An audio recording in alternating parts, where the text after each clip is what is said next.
Hi. Hi, Sarah. Hi, Sarah. Hi, how are you guys doing today? Very well. How are you? Yeah, very good, thank you. Congratulations on another incredible series of Dickinson. It's wonderful to have you guys back. It's good to be back for another Yep. season. Absolutely. And I just wanted to kick off.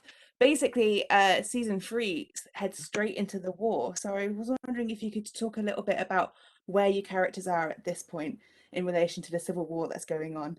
Yeah, I mean, at the end of season 2 for Henry, he has to make a hard choice and leave his family. And I think he goes in search of purpose. And that means going to help other African Americans join to fight in the Civil War.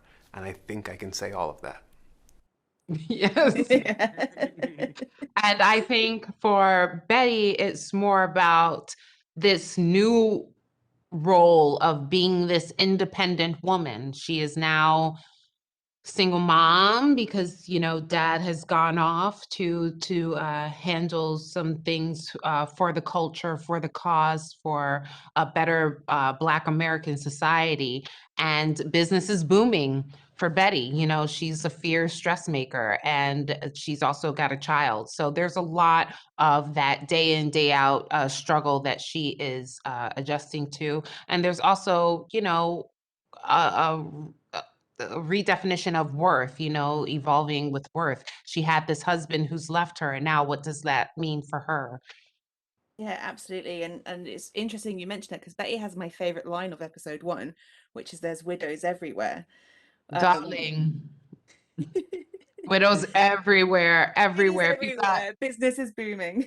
yes, yes, yes. Mhm. And I also wanted to talk about what I found present in this series, and I know it somewhat feels incomparable, but the Civil War and what everyone's going through does feel kind of in relation to what we've been going through in the past however so years with the pandemic and all sorts of politics that are going on. Was there anything that you drew from the experiences in the past couple of years to inform your characters and relate to in with what they were going through in the past? I think in a more figurative sense, that way of thinking by going back to basics. A lot of us have been holed up in our own personal spaces for quite some time now, in our current day society, and it's just about it's about the most simplest of things back in that time period. So that was some way that I was able to connect while still keeping things positive and optimistic. And I think there's been for us in the last 18 months longer, it's been a lot of questioning, right? You had to look at your life a little bit since everything has been on pause. And I think the Civil War was similar. I think there's a lot of questions that are coming up for the characters in the show that you're like, I've been sitting with questions too. These moments of big change, they force you to look at things. I think that's something that connects across time. Absolutely. I mean, there's so much I want to talk to you about with this series, but I don't want to spoil it for anyone because going in fresh. So for season three, I was wondering if you could sum it up, your characters, what they go through in just like 3 words. uh, Evolution, independence, perseverance, and love. Always love. I know that's four, but love. Yeah. Love, purpose, and strength.